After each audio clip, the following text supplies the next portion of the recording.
ലോകത്തിലെ ഏറ്റവും ചെറിയ രാജ്യമെന്ന് കേൾക്കുമ്പോൾ നമ്മൾ ആദ്യം ഓർക്കുന്നത് വത്തിക്കാൻ സിറ്റി ആയിരിക്കും. എന്നാൽ വത്തിക്കാനേക്കാളും ചെറുതായ ഒരു രാജ്യമുണ്ട്. വെറും 4000 ചതുരശ്ര കിലോമീറ്റർ മാത്രം വിസ്തൃതിയുള്ള ഒരു രാജ്യം.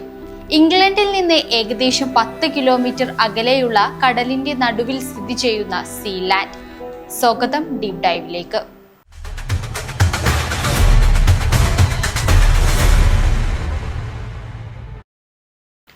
ഔദ്യോഗികമായി സീലാൻഡിനെ പ്രിൻസിപ്പാലിറ്റി ഓഫ് സീലാൻഡ് എന്ന പേരിലാണ് അറിയപ്പെടുന്നത്. പരമാവധി 50 പേർ മാത്രമാണ് ഒരേ സമയം അവിടെ താമസിച്ചിട്ടുള്ളത്. രണ്ടാം ലോക മഹായുദ്ധകാലത്താണ് സീലാൻഡിന്റെ കഥ ആരംഭിക്കുന്നത്. ജർമ്മൻ ആക്രമണങ്ങളിൽ നിന്ന് ബ്രിട്ടനെ സംരക്ഷിക്കാൻ കടലിൽ നിർമ്മിച്ച മൗണ്ട്സൺ കോട്ടകളിലൊന്നായിരുന്നു എംഫോർഡ് റഫേഴ്സ്.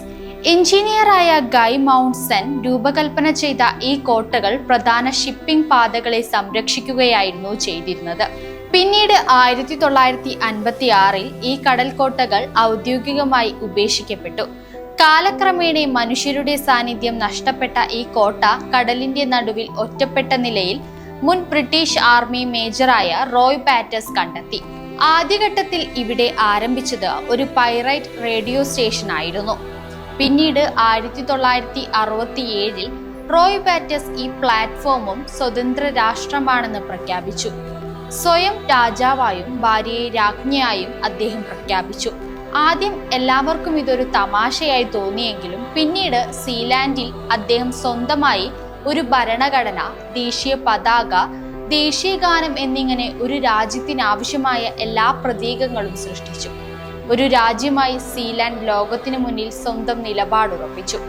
1968 സീലാൻഡ് പ്രവർത്തിച്ചിരുന്ന റേഡിയോ സ്റ്റേഷൻ നീക്കം ചെയ്യാൻ ബ്രിട്ടീഷ് സർക്കാർ ഉത്തരവിട്ടു.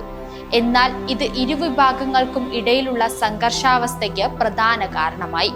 ഇതിനെ തുടർന്നുള്ള മുന്നറിയിപ്പായി റോയ് ബാറ്റസും മകൻ മൈക്കിളും കടലിലേക്ക് വെടിയുതിർത്തു.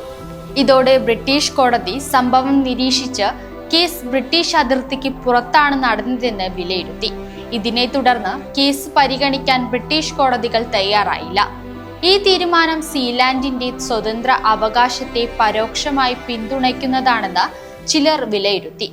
എന്നാൽ അന്താരാഷ്ട്ര നിയമ വിദഗ്ധർ ഈ വാദം അംഗീകരിച്ചില്ല. സീലാൻഡ് നിയമപരമായി ഒരു സ്വതന്ത്ര രാഷ്ട്രമല്ല എന്നതായിരുന്നു അവരുടെ നിലപാട്. ഏകദേശം 4000 ചതുരശ്ര അടിയോളം മാത്രം വിസ്തൃതിയുള്ള ഒരു കടൽ പ്ലാറ്റ്ഫോമാണ് സീലാൻഡ്. 2 വലിയ കോൺക്രീറ്റ് ടവറുകൾ തമ്മിൽ ബന്ധിപ്പിച്ച ഘടനയിലാണ് ഇത് നിർമ്മിച്ചിരിക്കുന്നത്. പരിമിതമായ സൗകര്യങ്ങളുള്ള ഈ പ്ലാറ്റ്ഫോമിൽ സ്ഥിരതാമസക്കാരുടെ എണ്ണം വളരെ കുറവാണ്. 2002 കണക്കനുസരിച്ച് വെറും 27 പേരാണ് സീലാൻഡിൽ താമസിച്ചിരുന്നത്. വലുപ്പത്തിൽ സീലാൻഡ് ഒരു ചെറിയ രാജ്യമാണെങ്കിലും സീലാൻഡിന്റെ സമ്പദ് വ്യവസ്ഥ വ്യത്യസ്തമായ മാതൃക പിന്തുടരുന്നതാണ്. സ്വന്തമായി പുറത്തിറക്കുന്ന സ്മാരക നാണയങ്ങളും സ്റ്റാമ്പുകളും ഓൺലൈൻ മെർച്ചൻഡൈസ് വിൽപ്പനയും പരിമിതമായ വിനോദസഞ്ചാര പ്രവർത്തനങ്ങളുമാണ് സീലാൻഡിലെ പ്രധാന വരുമാന മാർഗങ്ങൾ.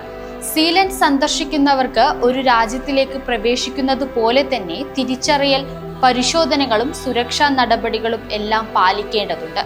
ഒരു രാജ്യമെന്ന അവകാശവാദവുമായി ഇന്നും നിലനിൽക്കുന്ന ഒരു മൈക്രോ നേഷനാണ് സീലാൻഡ്. സ്വന്തമായി ഭരണഘടനയും പതാകയും ഭരണ സംവിധാനങ്ങളും ഉണ്ടായിട്ടും ലോകരാഷ്ട്രങ്ങളുടെ ഔദ്യോഗിക അംഗീകാരം ഇതുവരെ ലഭിച്ചിട്ടില്ല. എങ്കിലും ഉപേക്ഷിക്കപ്പെട്ട ഒരു യുദ്ധക്കോട്ടയെ ഒരു രാജ്യമായി മാറ്റിയ മനുഷ്യധൈര്യത്തിന്റെ അപൂർവ ഉദാഹരണമായി സീലാൻഡ് ചരിത്രത്തിൽ ഇടം നേടിയിട്ടുണ്ട്. നിയമപരമായി സീലാൻഡ് ഒരു രാജ്യമാണോ എന്ന ചർച്ചകൾ തുടരുമ്പോഴും കടലിന്റെ നടുവിൽ ഉറച്ചു നിൽക്കുന്ന ഒരു ചെറിയ രാജ്യമാണ് സീലാൻഡ്.